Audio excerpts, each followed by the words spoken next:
Tapos bigyan na natin. Painom natin.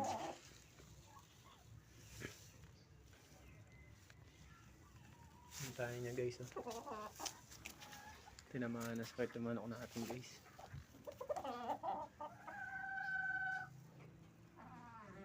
Guys, update ko kayo.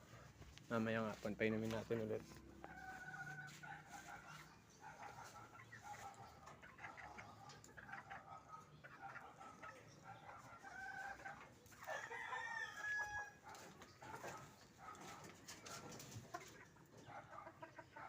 Kukulong natin mamaya dito guys.